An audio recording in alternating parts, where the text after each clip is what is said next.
guys, කොහමද? අපි දැන් අද හදන්න යන්නේ අපේ ආච්චි හදන විදිහට අඹ කරියක්. මෙන්න බලන්න, මේක තමයි අපි ගත්තු අඹ ටික.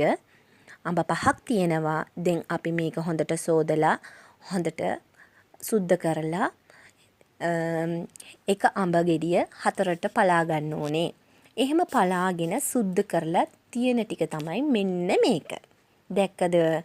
දැන් මේ ටික අපි හොඳට උණු වතුරෙන් දාලා පොඩ්ඩක් තම්බ ගන්න ඕනේ. හරිද?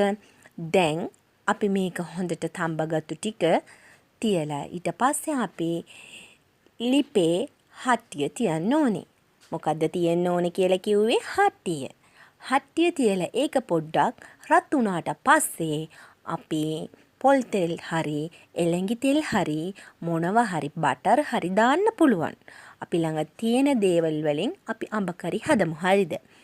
දැන් අපි ඒක හොඳට රත් වුණාට පස්සේ අබ සොල්පයක් දාගමු. ඒක ඉතින් හැඳි ගහලා ඒක පොඩ්ඩක් රත් වෙනකන් තියාගන්න ඕනේ.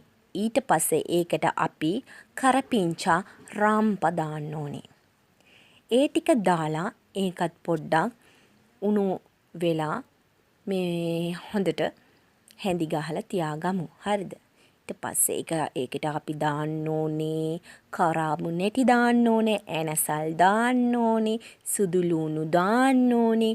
හරිද? දැන් අපි කරාබු නැටි දැම්මා. ඊට පස්සේ අපි මොකද්ද? බී ලුණු දාන්න ඕනේ.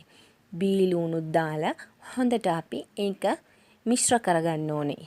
හැන්දෙන් අපි මිශ්‍ර කරගෙන ඊට පස්සේ මේක හොඳට හැඳි ගහලා මේක ගෝල්ඩන් බ්‍රවුන් වෙනකන් අපි මේක හැඳි ගහන්න ඕනේ. දැන් පොඩ්ඩක් රත් වෙනකොට කුරුඳුත් දැම්මනම් සුවඳක් එනවා. කවුරුත් දානවත් දන්නේ නැහැ. මම නම් පොඩ්ඩක් දාලා බැලුවා. මොකෝ කිව්වොත් ඒ වෙනුත් හොඳ ෆ්ලේවර් එකක් එනවා අඹ කරිත්. රසට එන්න ඕන නම් අපි දාන මේ වගේ දේවල් වලින් තමයි ඒකින් සුවඳක් එන්නේ අපිට. මේ වගේ හොඳට අපි හැඳි ගහලා මේක ගෝල්ඩන් බ්‍රවුන් පාට වෙනකන් අපි හොඳට හැඳි ගහලා තියන්න ඕනේ. අන්න කිව්ව නැහැ කියලා කියන්න එපා. හොඳට හැඳි ගහන්න. නැත්තම් එක පත්තක් තමයි පිච්චෙලා අනිත් පැත්ත නිකන් සුදුවට තියේවි. එතකොට ඒක හරි නැහැ. ඊට පස්සේ අපි පොඩ්ඩක් තෙල් වලින් අවු මිරිස් ටික බෙදලා ගත්තනම් තමයි ඒකත් හොඳ. ඒක නිසා මං එහෙම දෙම්මා. එතකොට තමයි අඹ කරි වල තියෙන අවු මිරිස් ටික අපිට කන්න පුළුවන්. නැත්තම් අමුවෙන් වගේ තමයි තියේවි. එතකොට රහ නැහැ. මේක නම් මෙහෙම දෙම්මනම් ඒක රහයි. ඊට පස්සේ අපි මේකට 3-5 පොඩ්ඩක් දාමු. 3-5 දාලා ඊට පස්සේ ඒකට තව තියෙනව දාන්න. 3-5 දාන්න ඕනේ. ගම්මිරිස් කුඩු දාන්න ඕනේ. කහ කුඩු දාන්න ඕනේ. ඒ වගේ දේවල් දාන්න ඕනේ. හරිද? දැම්මට පස්සේ මිරිස් කුඩුත් දාන්න ඕනේ.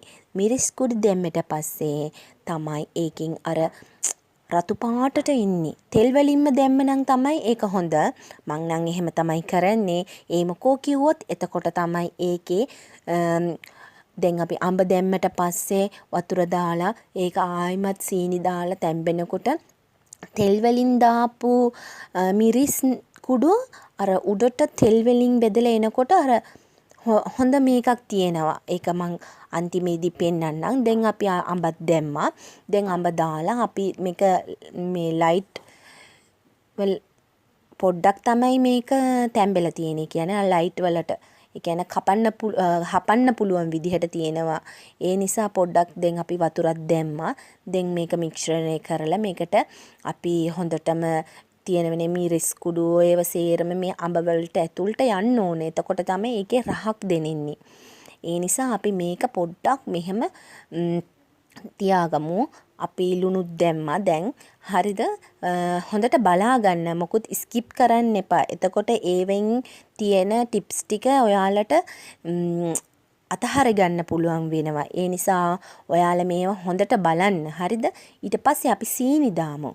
සීනි අපි කොහොමද දානවයි කිව්වොත් දැන් මෙතන අඹ ගෙඩි 5ක් තිබ්බා. අඹ ගෙඩි 5ක්ම මට ගන්න බැරි වුණා. මොකද කිව්වොත් ඒවින් දෙකක් මේ හොඳටම කන්න බැහැ. ඒ නිසා මම ඒක අයින් කරා. අනිත් 3 තමයි ගත්තේ. ඒ නිසා මම මේකට සීනි ග්‍රෑම් 150ක් විදිහට තමයි දැම්මේ. දැන් මේක හොඳටම රත් වෙලා එනකන් අපි පොඩ්ඩක් ඉමු. දැන් මේක හොඳටම රත් වුණා. දැන් බලන්න මේකින් වතුර වගේනේ මේකින් එන්නේ. එතකොට මේක කන්න බැහැ.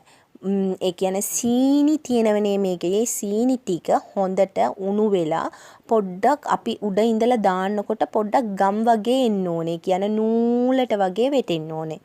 එතකොට ඒ සීනි සේරම ඔක්කොම මේකට ඇතුළට මේ වෙලා. දැන් නම් හරි. දැන් මං පොඩි වෙලාවක් ගියා. දැන් නම් අපේ අඹ කරි නම් ලේස්ති. දැන් අපිට හොඳටම මේ අඹ කරි ටික ලිපේ ඉඳලා අරන් අපිට කන්න පුළුවන් විදිහට තියෙනවා. දැන් මං නම් අද උයුවේ අඹ කරුවේ මාළුව හොදි බතුයි විතරයි. මේ තුනත් එක්ක මට නම් මරු රහයි.